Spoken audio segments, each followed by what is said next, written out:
Hello, hello. Welcome to another Well-Balanced Nutrition webinar. We are talking about snacks. We're going to share some balanced snack secrets and give you so many ideas, aren't we, Lucy? So many ideas. I really want to tell them what Bella said, but I don't know if it's appropriate.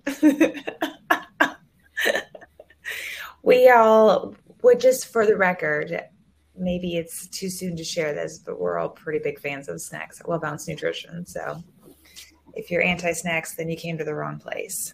Snacking brings us joy and excitement. And variety. All right. Well, if you haven't met us, hi, welcome to Well-Balanced Nutrition's. We got two-thirds of our team right here. So my name's Lucy. This is Kristen Norton, and we have Isabella. Hopefully will be joining us in the chat. And we are dietitians and nutritionists in the Triangle and Triad, helping you get off any kind of diet roller coaster and identify what's best for you and your body on your personal wellness journey. Hey there, Sarah. Thanks for chiming into the chat. We love to hear from you all today. So be sure to chime in. So today we'll share, is it healthy to snack? We get that question a lot. And we'll share 2 strategies to make the most of your snacking. And we'll talk about snacking pitfalls and what to do about those pitfalls, and share our satisfying snack equation. And like we said, lots of good examples. And if you have any specific snack questions, type those in the chat box. Definitely. All right. I don't know about y'all, but we're in the middle of summer, like feeling all the summer vibes, whether you're just coming off of summer vacation or heading into one, or you're just like holding onto your seat for dear life until the kids go back to school. Whatever is going on in your life, if it feels less routine and a little bit more chaotic than usual, it is. Even if you don't have school-aged kids, because of the change in weather and because of the tendency for vacations to be on the rise, I always tell people, like, you're in one of 3 camps. You're either at work working your tail off because everybody else is on vacation, you're on vacation, or you're at work and you're bored because everyone else is on vacation. So this is a very unusual season, as is the holidays, but each season brings new ways that we can refocus our well-balanced goals, like snacks. And right now it's July, but if you're watching the replay of this, you're still going to learn lots of great information on snacking that you can implement whatever season it might be for you in this moment. Exactly. Thank you, Kristen. So, do I need to snack? Is snacking healthy? Well, I think you guys know what we're going to say. Feel free to chime in on the chat. But yes, snacking is a healthy option, and one where we actually have this opportunity to be strategic. It could be an opportunity to, let me move our pictures real quick.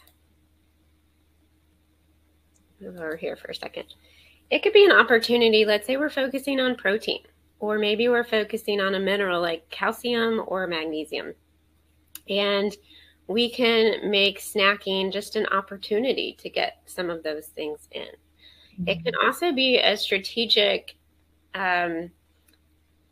strategy for just getting through your day. And we're going to go through some questions to help you think about being strategic with your snacking and having it more of a forethought sometimes than an afterthought.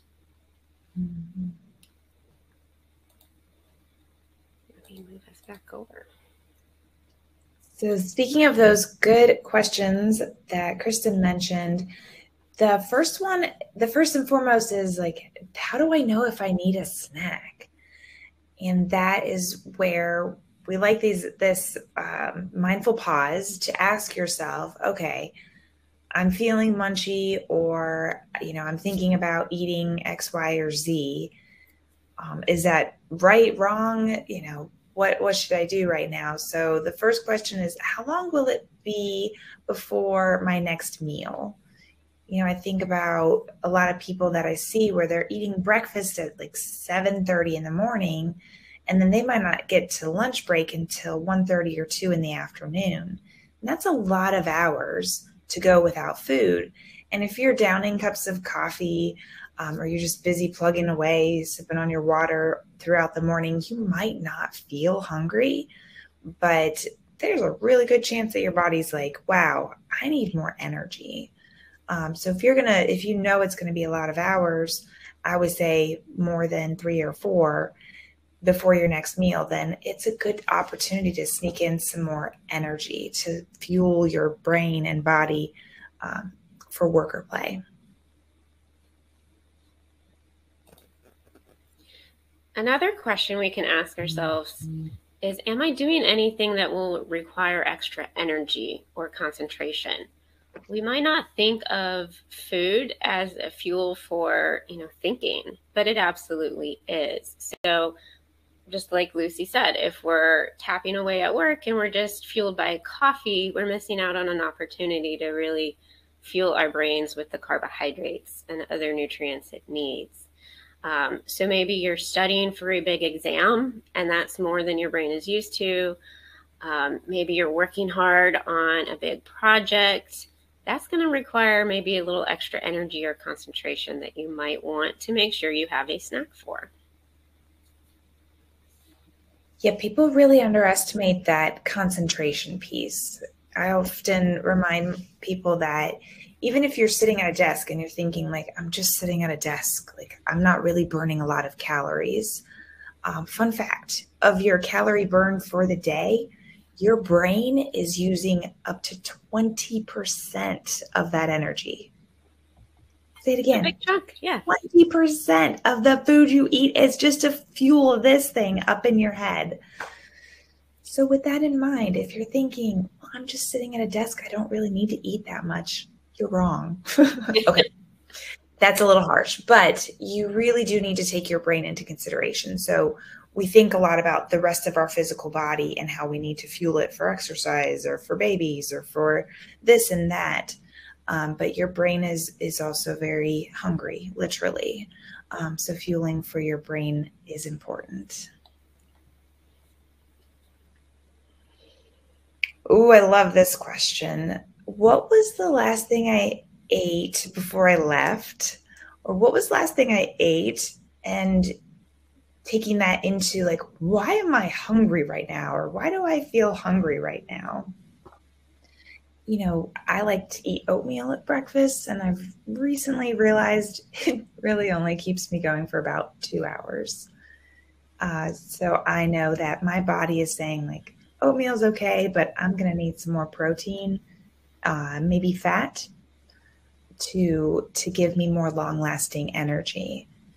And then I have the opportunity to decide, do I want to add that in with my oatmeal, or am I just going to have a really we call it proteinaceous or protein-rich snack in between my breakfast and my lunch? So that's a really good question for figuring out, like, am I eating in balance? What's something that I might have gotten more of, and what can I fill in to get more well-balanced? Perfect. It's a great way to be strategic and flexible, right? Like we talk about the well-balanced plate and how, a meal ideally should look or could look to make you feel full for longer. But sometimes you don't feel like eating a complete meal, right? Especially morning time, like when you just want that oatmeal, or sometimes I just want a piece of toast and I allow that. And then like you, Lucy, I make sure that my snack later on when I have a bigger appetite can fill in those gaps. So I love that. That's a great way of being strategic and using snacks to fill in those holes from meals. So let's talk about some of the pitfalls. Have you ever had a snack accident? I was doing research for this and putting together this presentation, looking for pictures. I came across this and I thought it was adorable.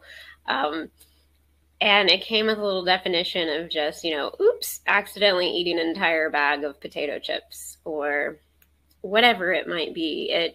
It's just very easy to snack distractedly or snack on things that are just really hard to stop on. So I think we've all had a snack accident, but we can do some things to prevent it from happening all the time. So let's talk about this. All right, what do we do to prevent those snack accidents?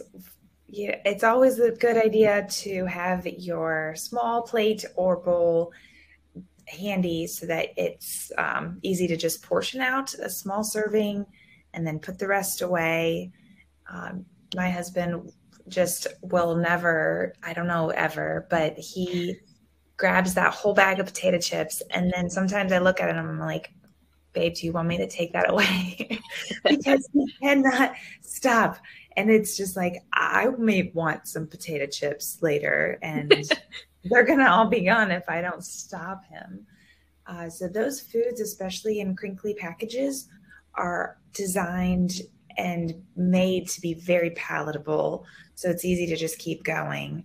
And I love the idea of having a special snack bowl or plate because then it's, like my nighttime snack, I have special china that was from my great-grandmother's wedding. And it's like these itsy bitsy little teacups. I think they're only about 6 ounces. And it's the perfect amount for my little bedtime snack. So having a special snack bowl that's designated for whatever it is, whether it's your popcorn bowl and it holds 2 or 3 cups, or that planned portion is a good idea. So you mean those really big ice cream bowls, Lucy? Perfect for ice cream. They would be. If you're going for like a high energy diet, then you just dive in. But if you're not trying to put on weight, then that giant, deep dish bowl that, people eat soup out of, maybe put that back and grab a coffee mug instead. Yeah, I was, poking at you, but I love what you were getting at, that, have a fun and special bowl that the portion of it, and you can always grab that to make sure you're getting a good amount. I love that. But it did make me think of those special ice cream dishes I've seen that are rather large. Yeah. Those are made by dietitians. We got some good chatting going on over here. I'm so glad to see y'all chiming in. I thought it's good to point out Elizabeth mentioned that a friend was mad that that the oatmeal didn't last and it contradicted his mother, so he had to break up with him. Oatmeal for some people it's good, it sticks with them, and for others it does not. And I like Sarah's point. She's talking about that serotonin boost, and I eat it like an hour or 2 before bed because it actually kind of helps my body relax and go into sleepy mode. And the fact that you have like a fun and special one, also a bowl can also just alone be a serotonin booster. Right. And Melissa says, protecting the bag for later. She can relate to that. All right. Well, since you all are chatting with us, we want to hear from you in terms of what are your, either triggers or your just favorite snack options. You can get as specific as you want, or you can just type a 1 in the chat box if you like sweet snacks, or a 2 in the chat box if you're more of a salty person, and a 3 if you're like, it's got to be a sweet salty combo, which is turns out that's mine. Because I've been adding peanut butter to everything forever. And I finally figured out that's because it's a little bit sweet, but it's like more the salt savory that I love to go with the chocolate. All right, Melissa's more of a sweet snacker. Anybody else out there want to share? It's 1 is sweet, 2 is salty, and 3 is the combo, sweet and salty. Or 3. All of the above. Is that an answer? Tony really likes sweets. Excellent. Cool.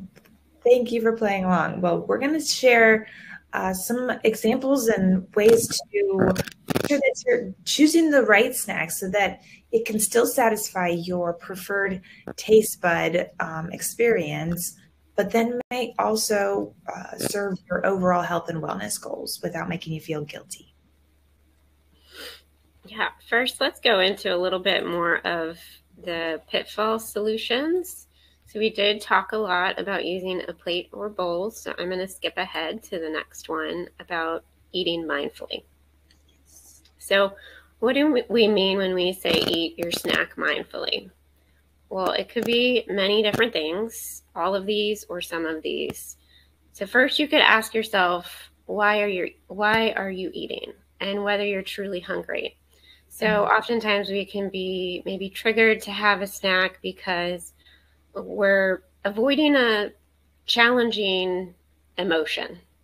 So for me, I share freely that procrastination is often a trigger to eat. If I'm overwhelmed, I don't like feeling that way, and it will trigger me to want to eat. So if I'm not mindful, I can all of a sudden be eating a snack and not really realize why. So one strategy of being mindful is just being aware of those things that trigger you to want to eat.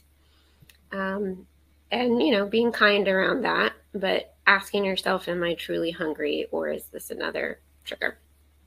Another thing you can do while eating is just chew thoroughly.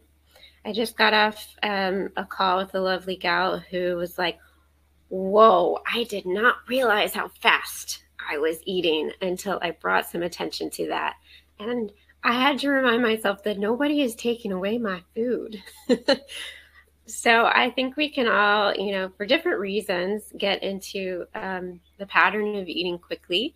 And so just chewing thoroughly and slowing down when we snack can be a mindful strategy, or when we eat a meal too. Do you want to go over the rest on the slide? Sure, yeah. I was just going to throw in our handy little tool, HALT, since it's not exclusive to well-balanced nutrition, but it is something that's really come in particularly helpful for me and other clients, that when we give ourselves that mindful pause of saying, okay, I need to halt. It's a reminder, okay, take a breath. And then asking, okay, am I hungry? So it's an acronym. Am I hungry? Am I angry or frustrated? Am I lonely or bored? Or am I tired? That's my biggest default, is if I'm tired, I really just want to eat instead of go to bed. So having more clarity around what your triggers are can be really helpful. Like Kristen said, she knows procrastination is a big trigger for her. And we all have something. Y'all have mentioned stress and anxiety, very common. There's nothing wrong with you. You're not doing anything wrong. It's your brain's way of coping. Food brings a lot of pleasure and relaxation. So that's okay. It's just recognizing when we're using food to comfort versus when we're using food to shove the feelings down. And that's a really fine line. And it takes work with maybe your dietitian as well as a therapist, or other healing methods that you're using. But to go on to our pitfall solutions and being mindful, definitely a good idea to eliminate some of those distractions, because if you're scrolling on your phone and there's a bag of chips sitting next to you, or watching a movie and just the giant bowl of popcorn, not your pre-portioned that we already talked about, then it's really easy to just keep going because our brains are distracted. So the signals that we get from the gut to the brain that say like, hey, yo, I've had enough, that might not be as easy to identify when you're eating distractedly.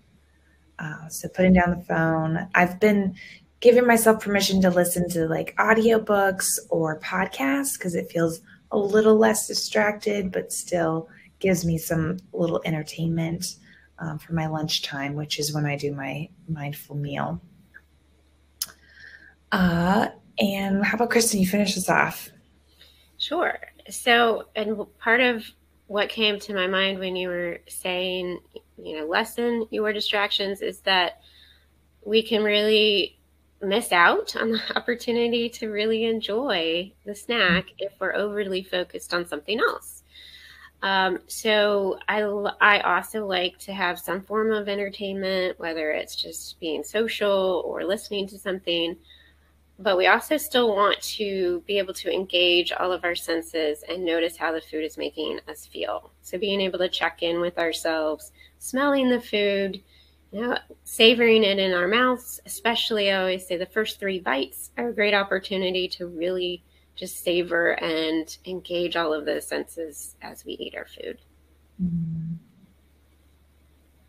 Yeah, I don't know if y'all are on our Instagram, but I was on there a few weeks ago because I had the most interesting sensation where I was eating and I think it was just warm. And so all of a sudden I realized when the food had moved from my mouth down, down the pipe, right? I was like, oh, wow, that's an interesting little mindful opportunity to see if you can, how long can you travel or how long can you notice the food in your mouth before all of a sudden it's just gone and you're taking the next bite. All right, so other pitfall solutions. For some people, there is that just want of having something that they can keep eating.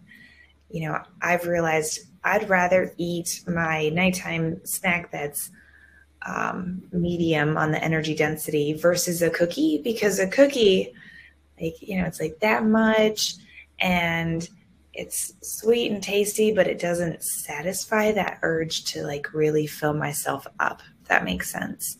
So sometimes we want more volume, and that's where having some good go-tos like these, like obviously fruits and vegetables, the dietitians are always going to encourage fruits and vegetables because you can really fill up, and finding the ones that just really sit well with you is great. I've only recently added cucumbers into my life, but I really like them. I don't eat them at bedtime, but to have them as an afternoon snack with a little bit of ranch dressing and some hot sauce, super tasty.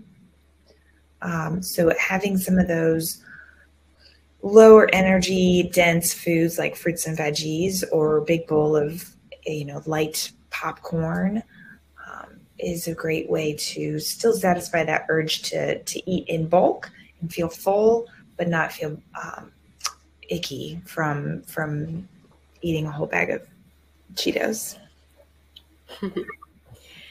And sometimes, like the Cheetos or the like veggie straws or maybe like air popped popcorn. I think while those, we also do have to be mindful of portions. Those are less energy dense than, let's say, chips or nuts. So it would be, if vegetables aren't going to hit the spot, then maybe something like that is crunchy, but also has some air or some volume that you can have a larger portion of. Right? If you prepare a portion of potato chips, it's like tiny, or nuts, it's tiny, versus some air pop popcorn, you can have about a cup or 2 cups of that for the same energy level. Yes. It's that idea of spectrum. We don't work in black and white and well-balanced nutrition land. We live in the gray space. And that's a really tricky place because black and white is a lot easier. Like, chips bad, cucumbers good. We're like, well, chips are good sometimes when consumed with other food or eaten in small portions. but that spectrum of there's the good choices of every now and then I'm going to eat a no-bake cookie or two that my husband makes. And then there's a better choice of my peanut butter yogurt with chocolate chips, and then maybe an even better choice of having fresh strawberries with a little bit of whipped cream. So there's a whole spectrum of snack options for you. And I just put in the chat box the link to Hippie's chickpea puffs because I do like Cheetos. If you haven't noticed, I keep mentioning them. And I have trained myself that these actually hit the spot just the same way as poofy Cheetos. My son says they're different. He will not eat my Hippies anymore. He will only eat Cheetos. But that's okay. I'm going to keep working on him. But in case anybody else can benefit from that. Yeah. And then, like you mentioned, the spectrum, just so you know, in this particular pitfall solution, we're talking about when you feel like munching a lot on something. So I certainly wasn't saying that chips aren't a healthy snack, but if you want volume, chips are going to not be the best option for that particular mood that you're in. Exactly.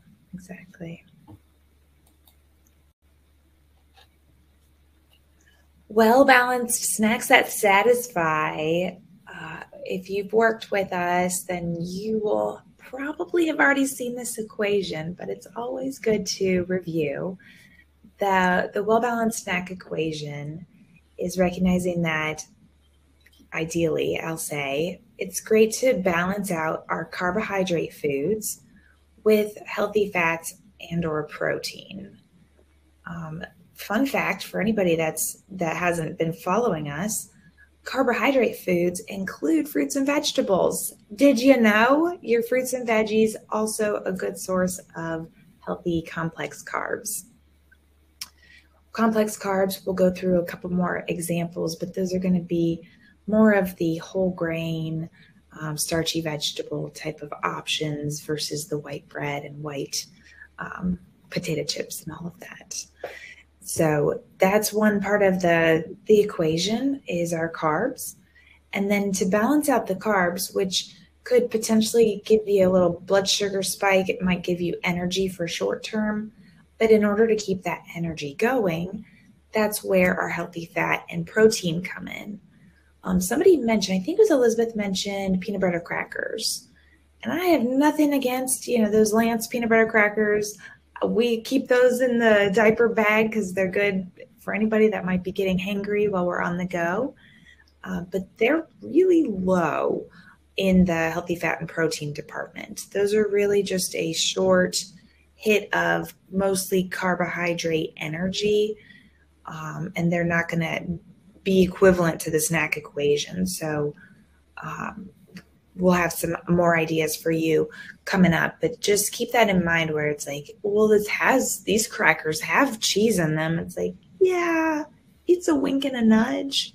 But we're talking more like having a cheese stick or having a hard-boiled egg or having, I like the Holy Guacamole little to-go cups. Not the best for the environment, but every now and then good for on-the-go eating. So that is a quick overview of our well-balanced snack equation. We actually have a freebie. Yay! Let me share that. So you can grab that if you don't already have it. If you are live, you should be able to see the file up for you to grab. But let's dive into some examples. We have 3 different categories of examples. The first one being super simple snacks. So, keeping in mind that snacks that satisfy, that are going to bring you some satiety, some feeling of fullness, and that longer lasting energy. You have an apple, which is going to give you both some simple, quick acting carbs and some complex carbs for longer term energy because of the fiber in it. And then you add a spoonful of nut butter for extra fat and a little bit of protein. So a very satisfying snack combination. Maybe you're a fan of hummus and you can pair your favorite cracker with some of that hummus.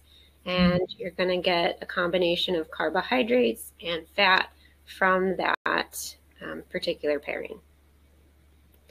I have tomatoes.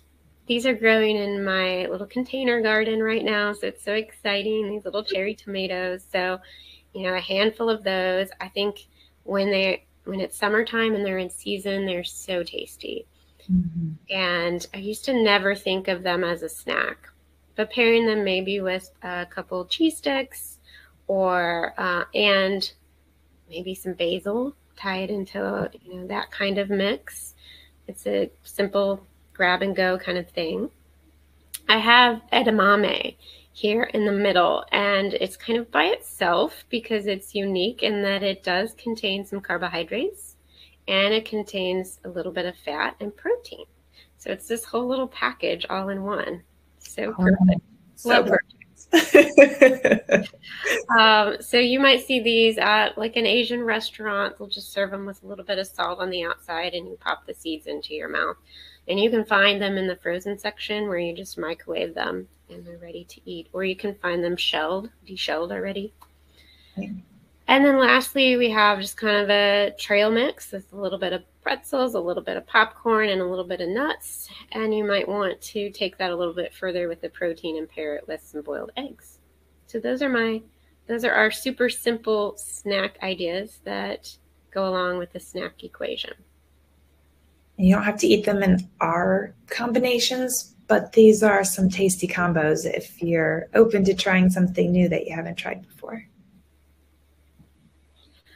Oh, I'd love in the chat if you could vote. Just vote. What's your favorite combination? Whether it's something here or that you are regularly eating. Let's all share our super simple snacks because we always need more snack ideas. Am I right? Yes.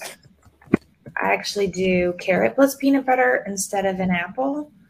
I discovered that in college. I actually got like the whole carrot sticks and I would peel them and chop off the end and then wrap them in cellophane and grab one of those, those like little cups that you get at hotels that have about a tablespoon of peanut butter. Mm-hmm. I just snag those from the cafeteria in my university and throw that in my purse. And I was always good to go, though I wasn't the most popular kid in class because I'm crunching on carrots a lot. So if you have to be aware of noise factor, it's not the best option. I do have a dear friend who's like, can you help me come up with quiet snacks? Because I'm often eating my snacks during meetings and I don't want to be loud and crunchy. So. All right, so some of the snack ideas are coming in. We've got cheese and nuts. We've got apples and peanut butter or banana and peanut butter. Banana and peanut butter is really yummy. So good. Hummus and anything. Hummus and anything. Yogurt and chocolate chips. That's right. New to my life. I've recently also thrown in some peanut M&Ms instead. Oh, that's good.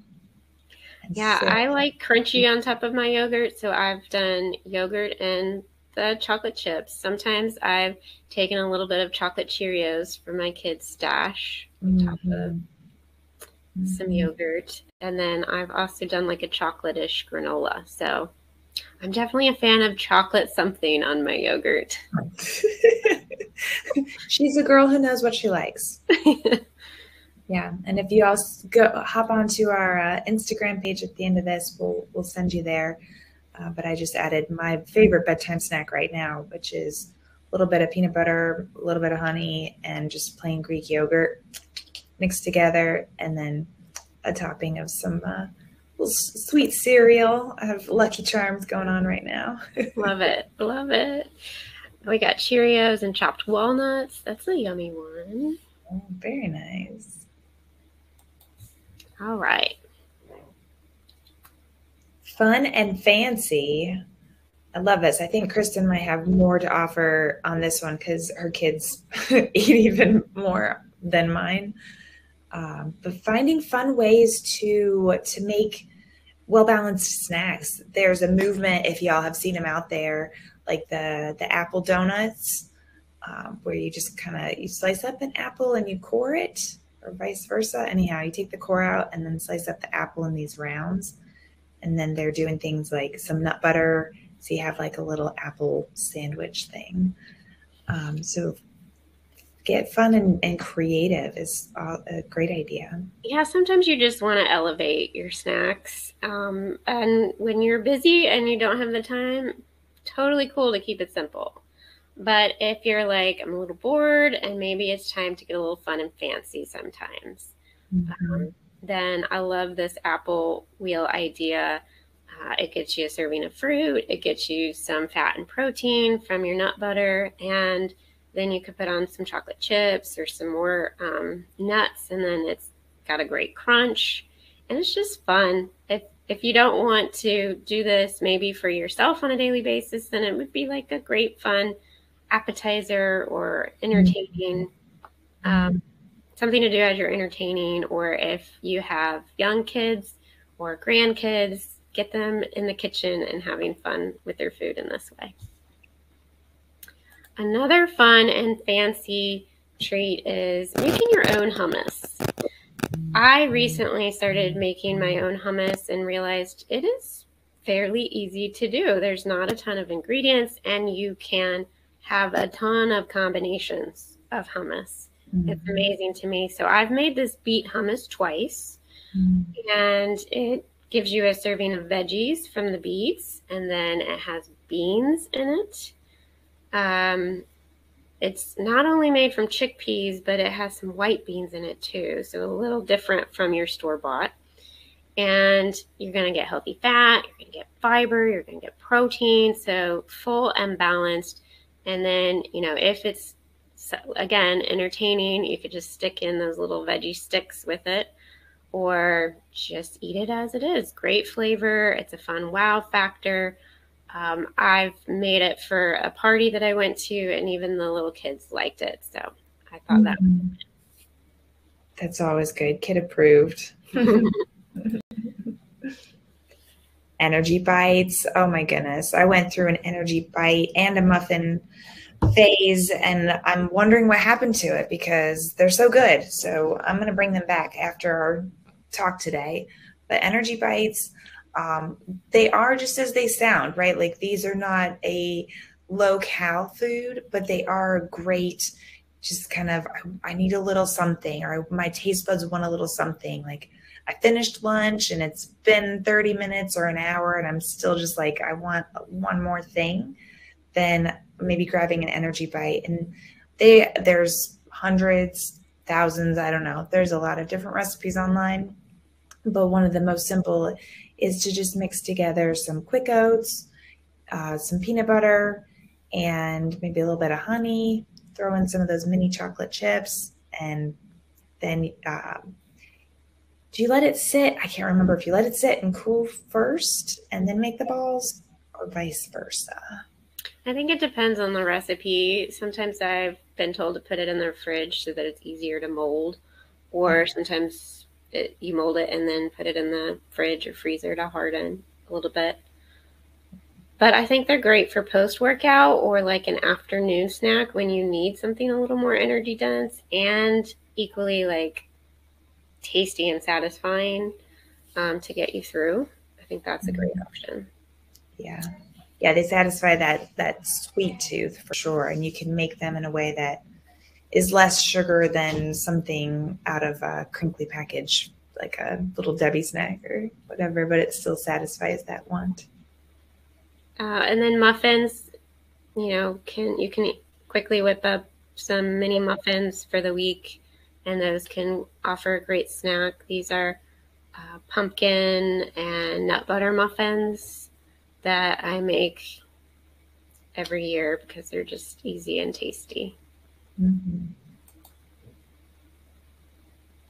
All right, we gotta have our honorable mentions, of course, for just what can I do without having to prepare? Because we've talked about some really great whole food options that might take a little bit of prep. It's like, okay, I got to wash my apple, or maybe chop up my tomatoes. And then we want you to know there are plenty of options from the grocery store all the time.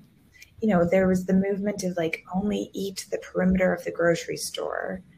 And that's good advice. There's good options out there, but you're missing a lot of good stuff in the aisles if you don't walk down those aisles. So some things that you can find out there are these new to me. I don't know how long they've been around, but the chomp sticks, they're like the least processed, or at least the least ingredients beef jerky that I've seen on the market. And I haven't tried ours yet. We actually just found them in the pantry. But I've had like great reviews from other clients. They have turkey and beef and different flavors. Yeah, I'm really pleased they have Chomps is one brand. There are some others that have, there has just been this movement of jerky doesn't have to be full of scary artificial ingredients that we don't necessarily want. And there's some really good quality options these days. Mm-hmm. Mm-hmm. Epic bars are also out there. I think they're a little bit more pricey, but well, so are Chomps, I think. And if you're not a savory, meaty person, you may not love them. I'll just say that. There's some people that, not for me, but other people are like, yes, perfect. So exactly.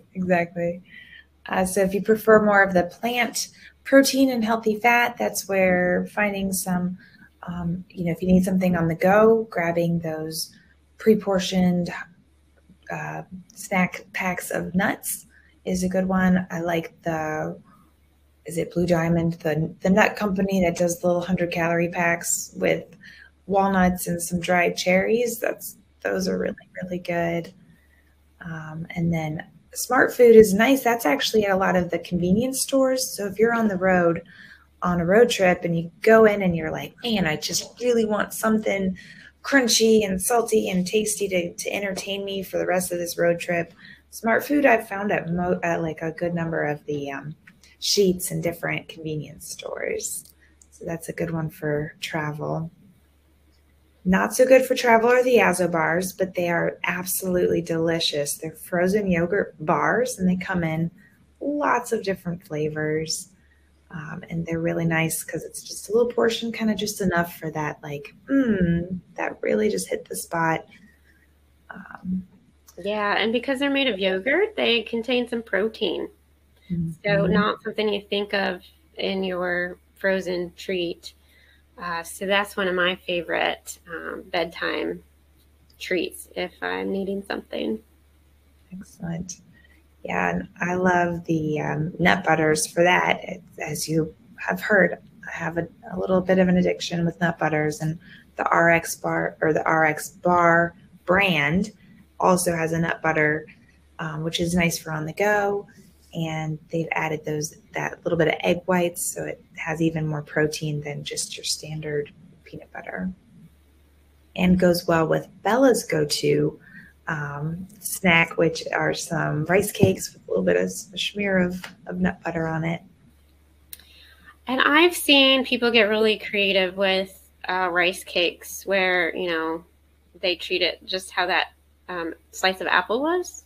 Right? They just get creative with the toppings on it, the nut butters, then adding some additional crunch.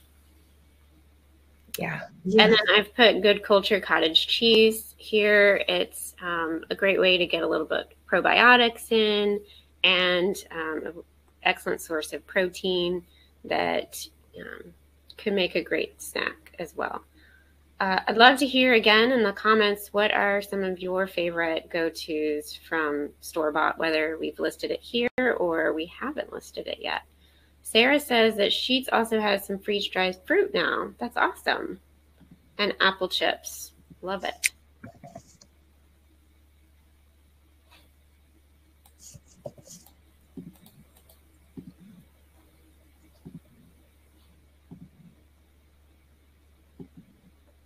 I can't think of any more. I think I'm getting hungry. It's like, I just want to go eat.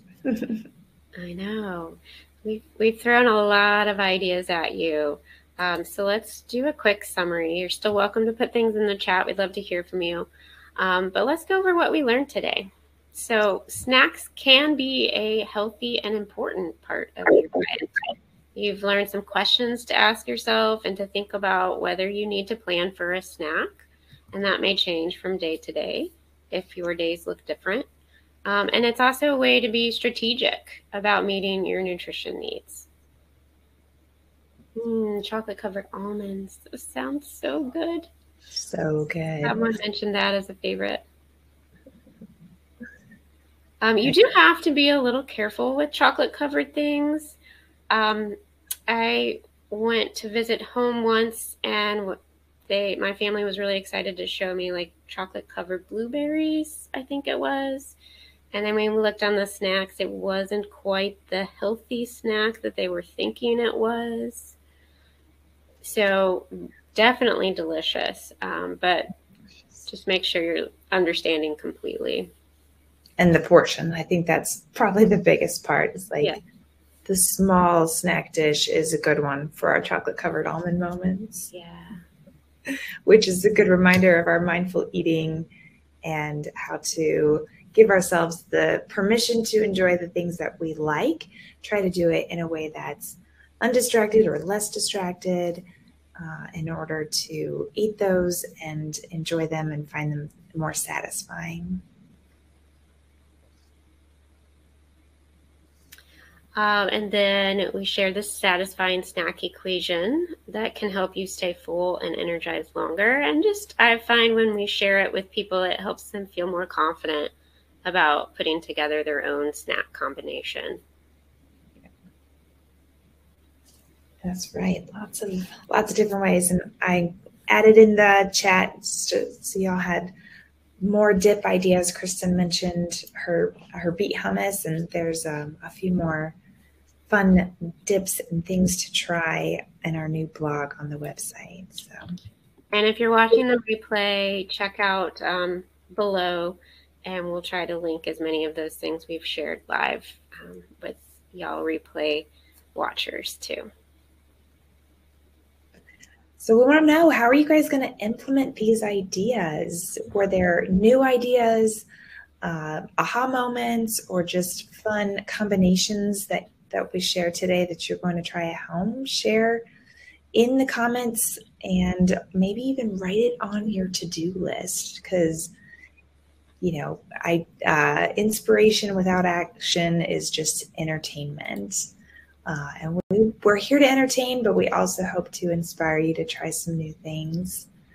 I hear a lot of people that are like, I'm doing all right, but I'm just bored, or I was doing great and then I got bored. So boredom can be a big speed bump on our wellness journey if we just find like, oh, this is the thing I eat and this is what I always eat.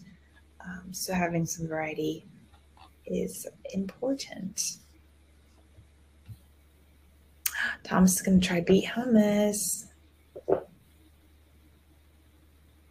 Excellent. Okay, so a couple people have hummus in their future. I like it. Nice. Melissa's going to focus on great reminders about mindful snacking and using all the senses.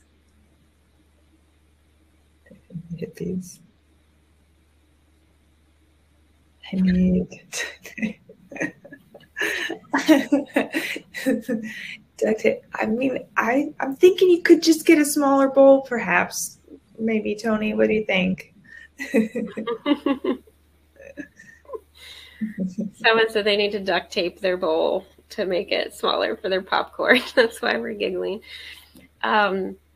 Awesome. Well, it seems like you guys had some great takeaways or ideas that you're going to run with from this webinar. I'll share that Lucy and I were like, wow, it's such a joyful topic to talk about snacks. So we're really glad that you joined us, and we hope that snacking can bring some joy to your life as well. Yes. So let's feel free to add any questions or takeaways if you haven't already. And if you're hungry for more and not already following us, check us out on Instagram at Well Balanced Nutrition NC. You can join our private Facebook group, Nutrition Know-How for Well-Balanced Life. We like to share produce tips every week, and it's just kind of a great place to ask a question or get involved in the community there. And then we also have content on our website, wellbalancednutrition.com, like the blog, all about dips that Lucy was referring to, and so much more. So if you haven't, go check that out. Excellent. We appreciate y'all for showing up. Appreciate everybody that's watching later. And, as always, we want you to just do your best to keep enjoying the journey. Awesome. High five to y'all. It's our thing, virtual high fives. Take care. Have a good day.